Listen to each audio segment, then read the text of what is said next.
Hello everyone and welcome back to the MTG Novels Project. Today we're continuing with Chapter 2 of Planeswalker. However, I wanted to make a note that this is the second novel in the Artifact cycle, so if you don't want spoilers for the Thran or the Brothers' War, I'd highly advise you to read those novels before continuing with this one. Coach at the Card Bazaar YouTube has excellent renditions of both the Brothers' War and the Thran. See the link in the description. I also want to mention that this work is available both in YouTube and podcast format to allow users to listen for the best method that works for them. So see the descriptions for links for that as well. A legal note. This is an unofficial audiobook with original content belonging to Wizards of the Coast. This content is covered under the 2017 Wizards of the Coast fan content policy. Listener discretion is advised.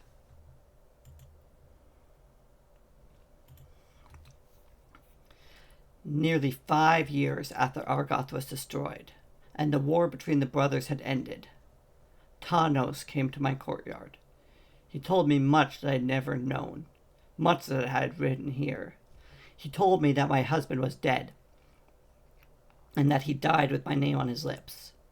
It was a pretty thought, and I would have liked to believe it, but I am not certain that Urza died, and if he did, he would have died calling to Mishra, not to me.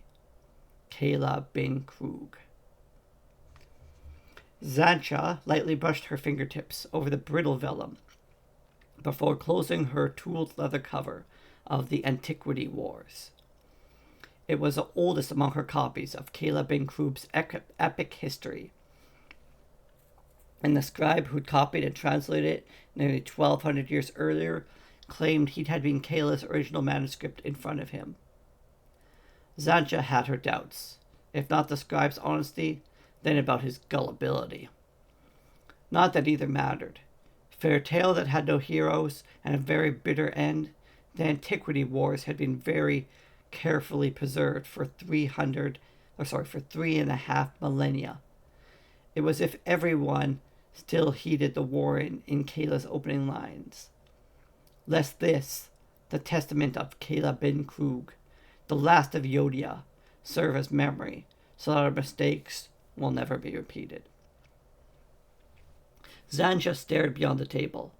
On a good night, the window would have been open. She could have lost her thoughts in the stars twinkling above the isolated college. But Dominaria hadn't completely recovered from the unnatural ice age that had followed the Brothers' War. Clear nights were rare on Zancha's side of the Thran Ridge, where the cottage was tucked into a crease of the land.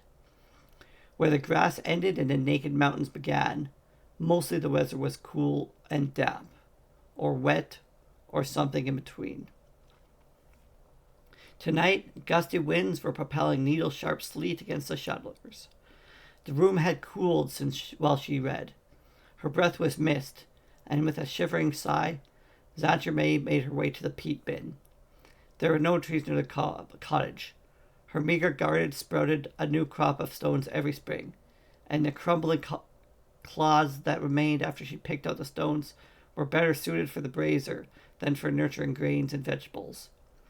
She had to scrounge distant forages for her table and shutters. Even now that the cottage was finished, she spent much of her time scrounging the remains of Tressier for food and rumors. Shredding a double handful of peat into the brazier beneath the table, Zancha found, as she often did, the squishy remains of an acorn, a reminder of how much Urza and his brother had changed their world with their war.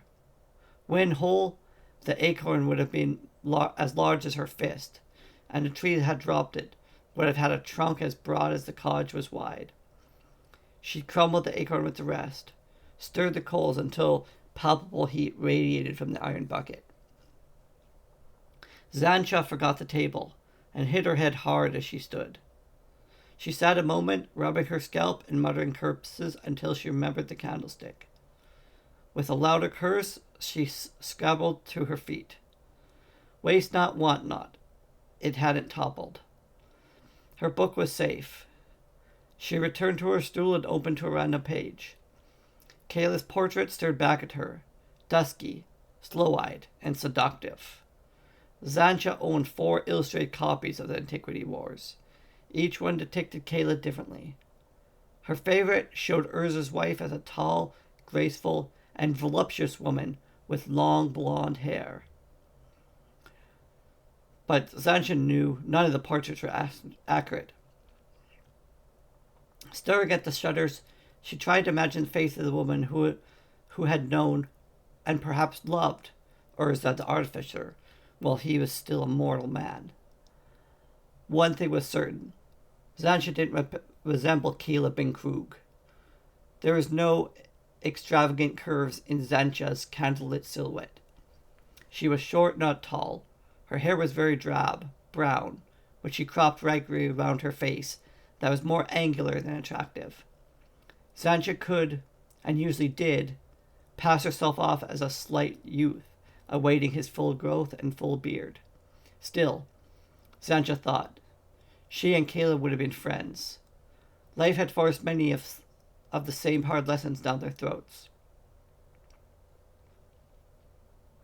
Kayla, however, wasn't the epic character who intrigued Xantcha most. That honor went to Urza's brother Mishra. 3 of Xantra's illustrated volumes depicted Mishra as whip-lean man with hard eyes. The 4th portrait depicted him as soft and lazy, like an overfed cat. Neither type matched Kayla's word picture. To Kayla, Mishra had been tall, powerful, with straight black hair, worn wild and full. Mishra's smile, his sister-in-law had written, was warm and bright as sun on midsummer's day, and his eyes sparkled with wit, when they weren't flashing full of suspicion. Not all the Antiquity Wars in Xantcha's collection included Kayla's almost indiscreet portrait of her husband's brother. Some scribes had openly seized an opportunity to take a moral stance, not only against Mishra, but other men of more recent vintage. As if a princess was ancient Yotian, could have been foreseen the vices of the Samsar of Even, or Ninkin the Bold. One scribe, writing in the year 2657, admitted that she omitted the Mishra second entirely, because it was inconsistent with Kayla's loyalty to her husband, and therefore a likely fraud, and absolutely inappropriate for the education of a young prince, who was expected to learn his statecraft from her copy of the epic.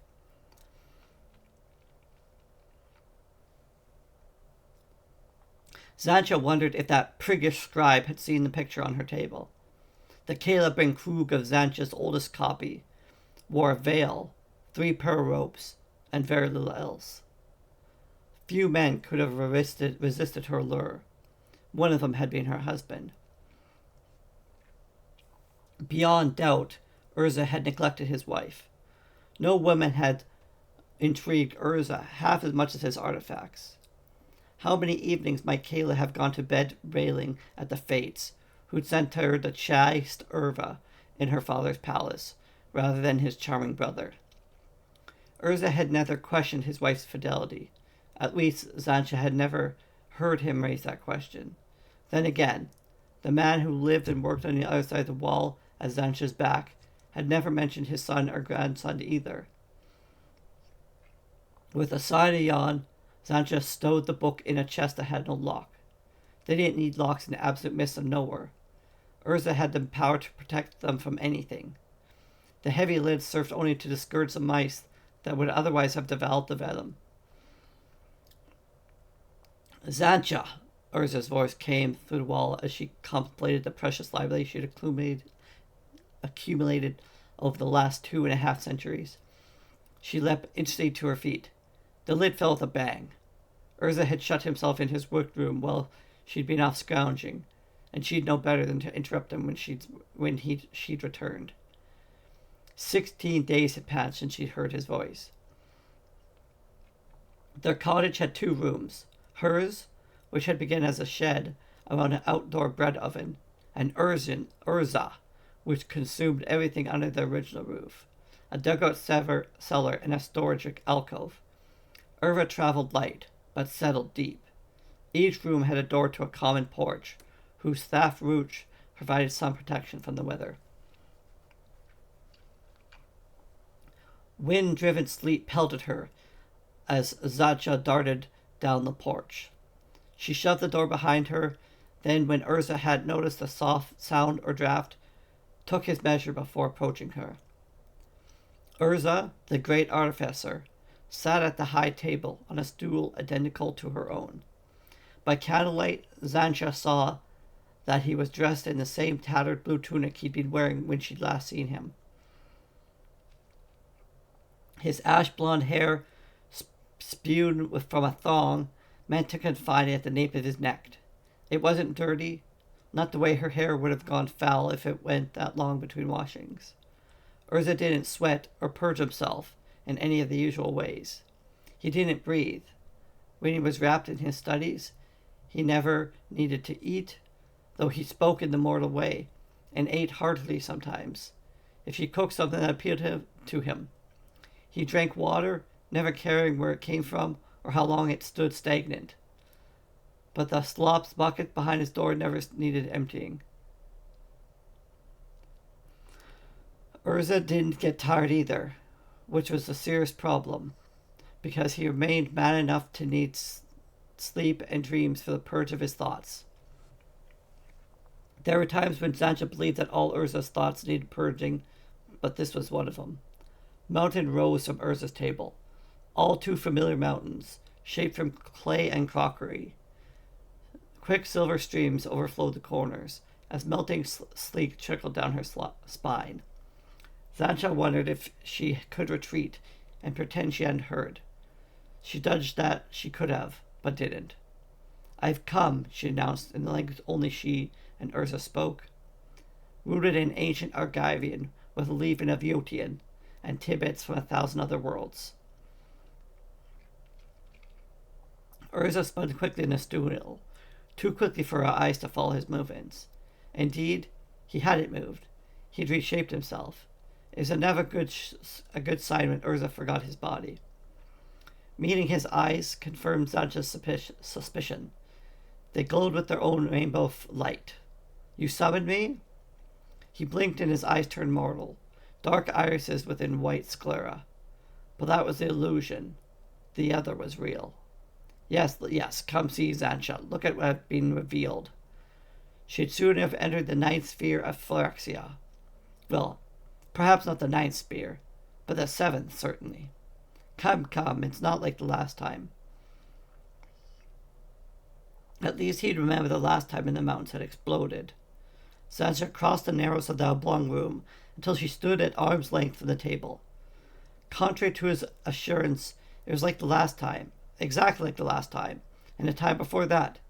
He'd recreated the plain of the river core, beyond the Kerr Ridge, and covered the plain with gnats. She kept her distance. "I'm no judge, Urza, but to my poor eyes, it looks similar. You must get closer." He offered her a glass lens set in an ivory ring. It must have been seething poison for the enthusiasm with which she took it. He offered her his stool. When that didn't entice her, he grabbed her arm and pulled. Zacha clambered into the stool and bent over the table with glass between her and the gnats. Despite reluctance and reservation, Zacha let out an odd sigh, as an artificer Urza was incomparable. What had appeared to be gnats were as she would have known them to be, tiny automatons, each perfectly formed and unique. In addition to men and women, there were horses, their tails swishing in imperceptible breezes, harnessed to minuscule carts. She didn't doubt that each was surrounded by a cloud of flies that the glass could not resolve. Nothing on the table is alive. Urza was adamant that his artifacts remained within what he called the supreme principle of the Thran. Artifacts were engines in service to life, never life itself, and never, ever sentient. Bright tints pimpled Urza's table landscape. There were even miniature representations of the artifacts he and his brother had brought to the place, the time that Kayla called the Dawn of Fire. Sancha forced her attention on the automata. She found Mishra's shiny dragon engine, a ground-bound bumblebee among the gnats, and Urza's delicate ornithopters. When Sancha saw an ornithopter spread its wings and rise above the table, she was confident that she'd seen the reason for Urza's summoning. Miniaturizing those early artifacts had a greater challenge than creating the swarms of tiny men and women who milled around them. "You've got them flying." Urza pushed her aside. His eye required no polished assistance. He could likely see the horseflies, the fleas, and the worms as well. Sancha noticed that he was frowning. "It's very good," she assured him, fearing that her initial response hadn't been sincere enough. No, you were looking in the wrong place, Sancha." "Look here." He positioned her hands above the largest tent. "What do you see now?" "Blue cloth," she replied, knowing full well that within the tent, a Tonta rented Urza and the major character of Kayla's epic were way through a scene she'd observed many times before.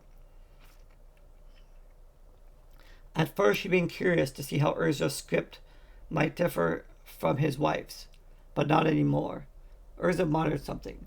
It was probably just as well that Sancha didn't catch it, and the blue cloth came as a shadow, through which the tom-tom could be clearly seen.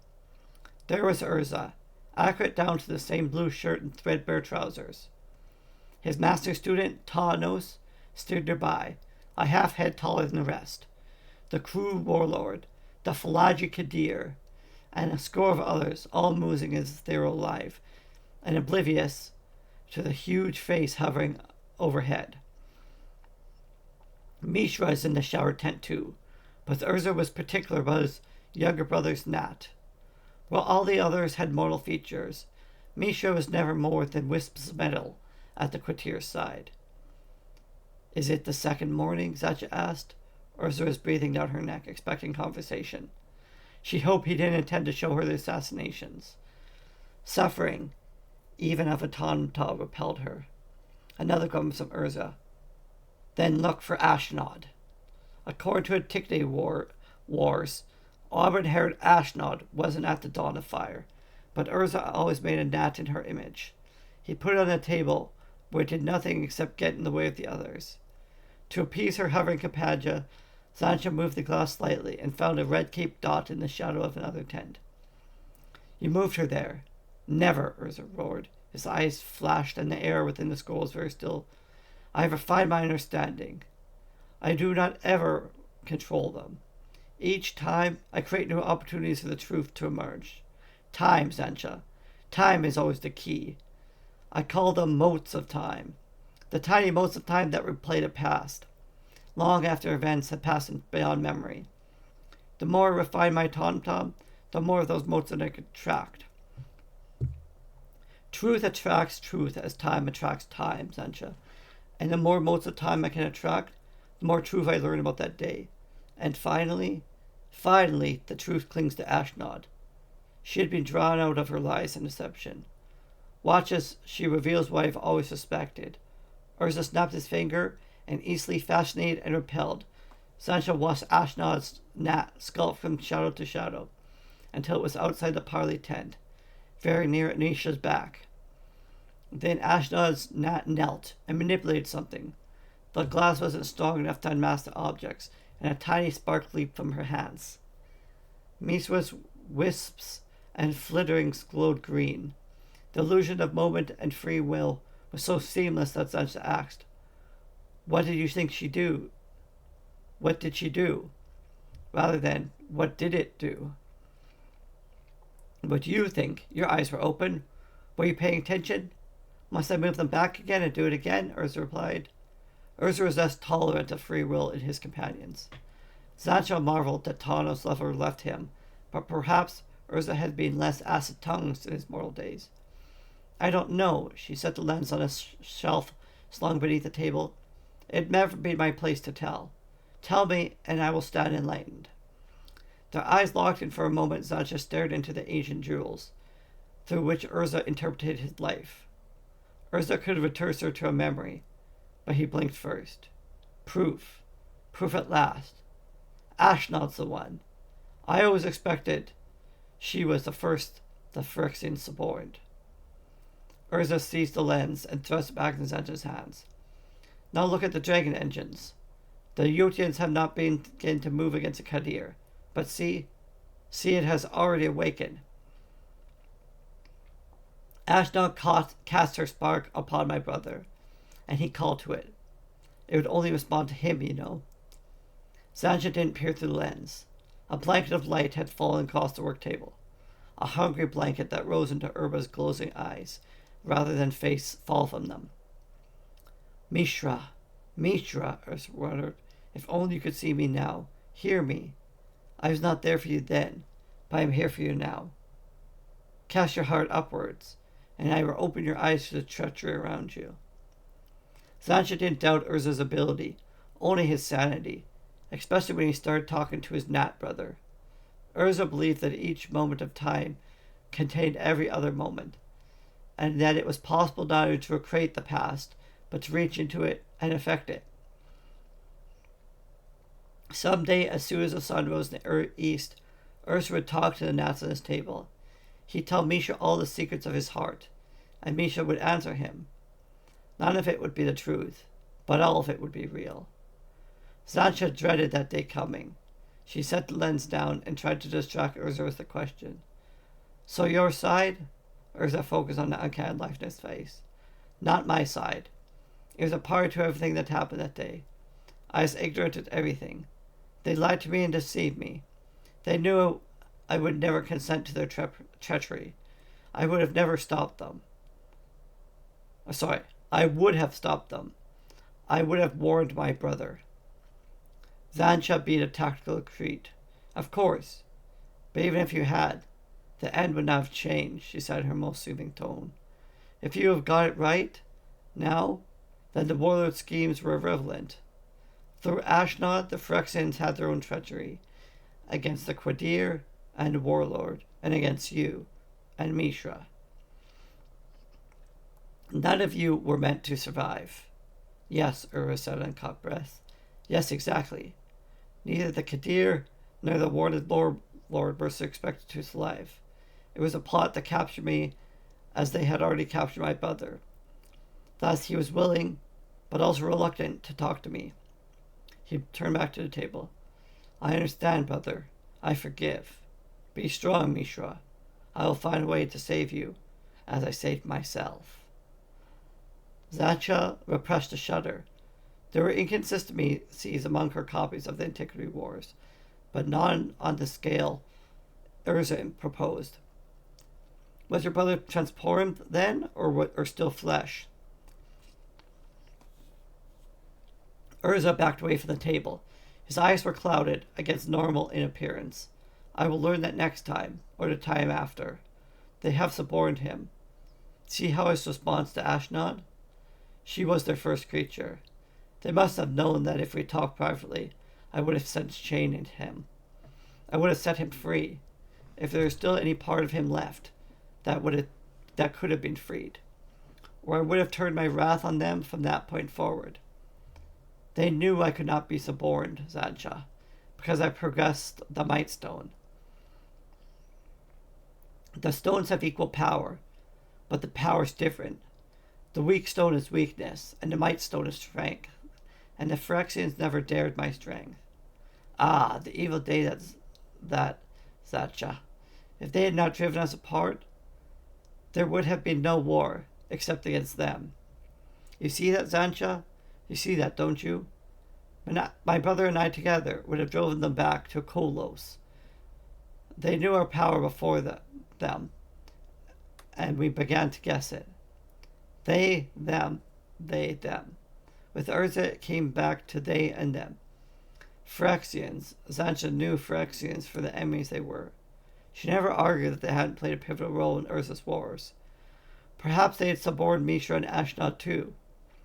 But while Urza played with the gnats on the table, another wave of Phyrexians, real Phyrexians, had washed up on Donaria's shore. It makes no difference, she protested.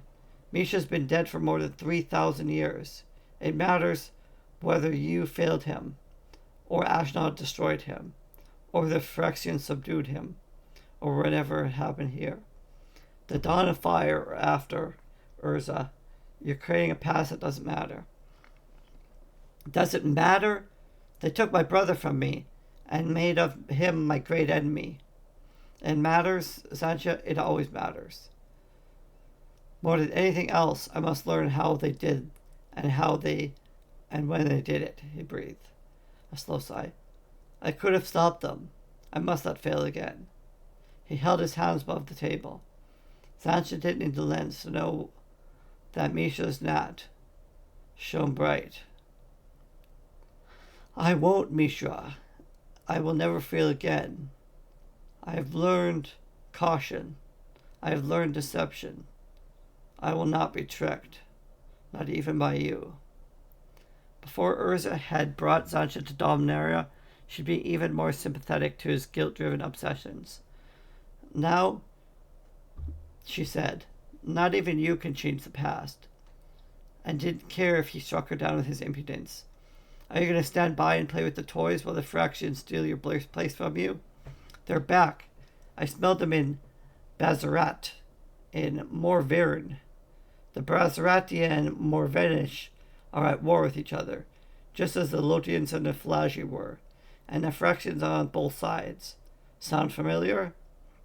His neck ached from staring at him, braving his gemstone stare. Sancha had no arcane power to draw upon, but Nosa knows she was more stubborn. Why is we here? She asked in a breathless silence. If you're going to take a stand against the Phyrexians, we could play games anywhere. Urza retreated. He moistened his lips and made other mere mortal gestures. Not games, Xanta. I can't afford no more mistakes. Dominaria has not forgotten or forgiven what happened last time. I must tread lightly. So many died. So much was destroyed. And all because I was blind and deaf. I could not see that my brother was not himself. That he was surrounded by enemies. I did not plead for help. He never pleaded for help. That's why he did here. And you can never know why he didn't. Because you can never talk to him again. No matter what happens in this room, on that table, you can't bring him back. Now you've got Ashnod's tent outside, and you've made her into another Phyrexian, pulling Mishra's strings. The Yotians were planning an ambush. The Phyrexians were planning an ambush, and you weren't wise to either plot. The Dawn of Fire. How did she manage, 30 years later, to Santanos, to you with a Silex? Or was the part of the plot too? I'm compliate. Phyrexians doesn't have a conscience, Urza. A compliate Phyrexian doesn't feel remorse. It can't. Mishra never did. He couldn't. He'd been suborned, Mishra shouted. Usurped, corrupted, destroyed. He's no longer a man when I faced him in Argoth. They'd taken his will, flushed his spirit, and stretched it over an abomination. But they didn't take Ashnod's will. She sent the Silex. Was her will stronger than your brother's? Sancha played a dangerous game herself, and played it to the brink. Urza had frozen, no blinking or breathing, as if he'd become an artifact himself. Sancha pressed her advantage. Was Ashnod stronger than you too? Strong enough to double deal the Phyrexians and save Dominaria in the only way she could? No, Urza whispered. No? No what, Urza? Once you start treating men and women as Phyrexians, where do you stop? Ashnod's skulking out of the side of your tent before the dawn of fire. Ashnod's setting Talos with the Cygnus. One time she's a Phyrexian puppet, the next time she's not. Are you sure you know which is which? Or maybe she was a puppet both times. And what would that make you? You used the cyclics. Urza folded a step. Stop, he warned. The Phyrexians spent 300 years trying to slay you before they gave up. I think they gave up because they'd found a better way. Leave you alone in the mountainside playing with toys. He'd been a powerful man if muscular, and bone had been his strength's only source. But Urza had the power of the Thran. Through his eyes and the power of the sorcerer standing on his, native ground. His arm began to move. As long as she could see it moving, Sancha believed that she was safe. The fist touched her hair and stopped. Sancha held her breath. He'd never come that close. Never actually touched her before. They couldn't go on like this. Not if there's going to be any hope for Dominaria. Urza, she whispered when her lungs demanded air. Urza, can you hear me? Do you see me? Urza touched his arms. Urza, talk to me. He trembled and grabbed her shoulders for balance. He didn't know his strength. Pain left her gasping. Her eyes were shut when he made the transition. Temporary even at the best of times. Back into here and now. Something happened to Urza when he cast his power over the work table. Not the truth, but definitely not real, and definitely getting worse. Sancha, his eyes sprang away from her as if though from a red-hot piece of metal. Sancha, what is this? He stared at the Crocker Mountains as he'd never seen them before. Though Sancha had seen even the reaction more times than she cared to remember. You summoned me, Urza, she said flatly. You had something new to show me. But this, he gestured at the mountains, and the gnat-covered table. Where did this come from? Not me, not again, she nodded. I was sitting as the portion of the sun setting. It was quiet and peaceful, and I thought of the past, Sancha, and it began here. She spoke to herself. You weren't here. I was after food. You were inside and I returned. Urza, you gotta get rid of the past. You're not. It's not healthy. Even for you. This is not healthy. They stared at each other. This had happened so many times before that there was no longer need for conversation. Even the moment when Urza stepped everything off his table was entirely predictable. It's starting, Urza truly started. This time, there's a war south of here, Sansa said. While dust still rose from the crumbling mountains, quicksilver slashed across the dirt-packed floor, and gnats by the hundreds scabbled for shelter. Phyrexians. I count them on both sides. Sleepers.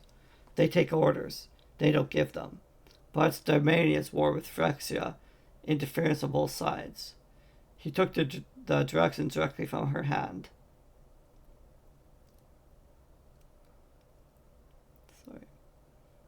A painless process when she cooperated. Bassaret and Morvine, I don't know these names. They are mighty kingdoms with close histories. They're little more than walled cities, a few villages, and to keep the grudge going. A handful of good mines in the hills between them. Something for the Phyrexians to exploit. They are getting bolder. Bassaret and Morvern aren't the only place I scented glistening oil in the wind. But this is the first war. You have been interfered. Her voice harshened and his eyes flashed. With Urza, madness was never more than a moment away. You said I must, and I obey. You should look for yourself. Now is the time. Perhaps I dare not move too soon. The land remembers there. Can be no mistakes. I must have cause. I must be careful, Sancha. If I reveal myself too soon, I foresee disaster. We must weigh our choices carefully. Retort swirled in Sancha's mind. It was never true we with Urza, but she made her choice long ago. No one will suspect, even if you use your true name and shape. There's been a score of doom saying Urza on the road to Seer alone. You've become the stuff of legends. No one would believe that you were you. A smile waved to his companion's face. That's bad still. The scroll has become a war, so it began with the fallout of the Yotians. Who knows? There might be brothers. You've been up here too long, Urza. Urza reached into her mind again, gathering landmarks and languages, which she willingly surrendered. Then in a blink of time, she was back to her own proper consciousness. Urza faded into the between worlds, which was, among other things, the fastest way to travel across the surface of a single world. Good luck, she wished him, then knelt down. Crash and crockery had crushed a good many of Urza's gnats. Quicksilver had dissolved countless others. Yet many swirled around in confusion on the floor. Zampa labored until midnight, gathered them into a box no deeper than her finger, but far too deep for every of them to climb. When the dirt was motionless, he took the box into the alcove where Urza stored his raw materials. The shelves were neat. Every casket and flask was clearly labeled, ideally in a language Xanta couldn't read. She didn't need to read labels. The flask she wanted had a unique lambent glow. It was a pure photon, distilled from fire, starlight, and mana. A recipe Urza had found in the world when he'd found Xancha. Waste not wanton, she whispered over the same voice. The gnats blazed like fireflies as they flew through the photon and then were gone. Xancha was sealed the flask and returned it to the shelf, exactly as she'd found it, before returning to her own room. She had a plan of her own, which she promised herself she'd implement.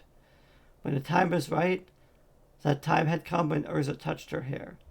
If Urza couldn't see the present Phyrexian threat because he was obsessed with the past, if he couldn't care about the folks of Brezeret or Morvine because he cared too much about what had happened to Mishra, then Xancha figured she had to bring the past and Mishra to Urza. She had it all worked out in her mind. As much as she'd ever worked anything out, she found a young man who assembled Keira's word picture, teaching the words to Urza's guilty questions, then troll her menacingly up Mishra's past Urza's eyes. I knew Mishra would cure his madness. Nothing could do that, not while those Power Stone eyes were lodged in Urza's skull. But if a false Mishra could convince Urza to walk away from his workstation, that would be enough. So that has been Chapter 2 of Planeswalker. Thanks for listening.